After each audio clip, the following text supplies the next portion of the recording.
তো একটা প্রোডাক্ট যখন চয়েস করবেন আপনি ক্যাটাগরির পর, আপনার দায়িত্ব থাকবে এমন একটা প্রোডাক্ট চয়েস করা যেটা আপনার আপনার কি না ওই সিজনাল প্রোডাক্ট আছে না, সিজন সিজনাল জি।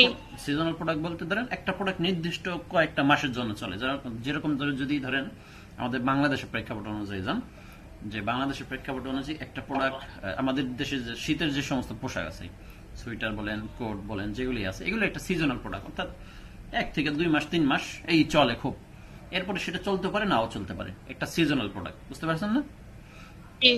তো আমি যখন একজন নতুন হিসেবে একটা প্রোডাক্ট লিস্টিং করবো, বা নতুন হিসেবে আমরা যখন মার্কেটে নামবো ব্যবসার জন্য, তো আমরা এই ধরনের সিজনাল প্রোডাক্ট সেল করব না। ধরেন আমি যদি দুবাইয়ের কথা বলি, দুবাইতে সারা বছর কি থাকে, আপনার মোটামুটি গরম থাকে, তাদের ওখানে শীত পড়ে খুবই কম। তো এখন আপনি ধরেন শীত 1-2 মাস থাকে, এখন আপনি শীতের শুরু করলেন কি দিয়ে, শীতকালে যে সমস্ত পোশাক আছে বা জিনিসপত্র আছে সেগুলো দিয়ে শুরু করলেন, তো আপনার তো সেল হবে না, কারণ ওটা 1-2 মাসের জন্য চলে, পরবর্তীতে আসতে পারে নাও আসতে পারে। এমনি ভাবে ধরেন আপনার যা আমাদের দেশে ঈদ হয় বা পুরো পৃথিবীতে ঈদ হয়, বা ধরেন খ্রিস্টানদের ক্রিসমাস হয়, আরো অন্যান্য উৎসব আছে, বিভিন্ন উৎসব, হিন্দুদের দীপাবলি হয়, বা বিভিন্ন উৎসব আছে। তো আপনি কি করলেন, সেই উৎসবকে টার্গেট করলেন, ধরেন আপনি একটা প্রোডাক্ট লঞ্চ করবেন, সামনেই ধরেন একটা ঈদ, তো ঈদ হিসেবে আপনি প্রোডাক্ট লঞ্চ করলেন। তো এই হিসেবে দেখা যাবে যে কি হবে, আপনি এই কিছু পিস সেল হলো হতে পারে, কারণ আপনি একটা প্রোডাক্ট যখন লঞ্চ করবেন, ওই প্রোডাক্টটা ধরেন অ্যামাজনের অ্যালগরিদমে বা অ্যামাজনের ওয়েবসাইটে রিচ হইতে একটু টাইম লাগে, বুঝলেন নাই? ধরেন আমরা যখন একটা ফেসবুক ওপেন করি, তো ফেসবুকটা ওপেন করলে তো সাথে সাথে ধরেন 1000 2000 3000 ফলোয়ার হয়ে যায় না, ওইটা ধীরে ধীরে না। ধীরে ধীরে ধীরে ধীরে ওইটা আস্তে আস্তে ফলোয়ার হয়, মানুষের কাছে পৌঁছায় তাড়াতাড়ি।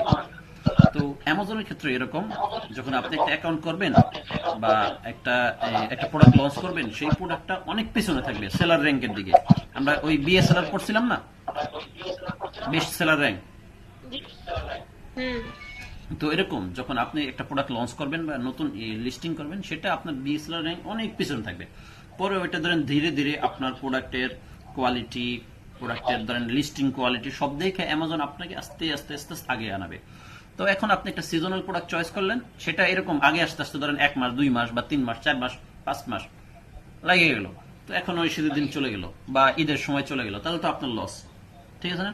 তেমনি ভাবে ধরেন এই যে এখন চলতেছে, আপনার কয়দিন পরে হচ্ছে এই ফুটবল, ফুটবল উপলক্ষে দেখবেন বিভিন্ন দলের এই আপনার কি চলবে, জার্সি চলবে, বিভিন্ন ফুটবলের সরঞ্জাম চলবে, পতাকা চলবে, ঠিক আছে? এখন আপনি একজন নতুন হিসেবে যদি এটা সেল করতে যান, আপনার এই প্রোডাক্টটা সেল রানিং হইতে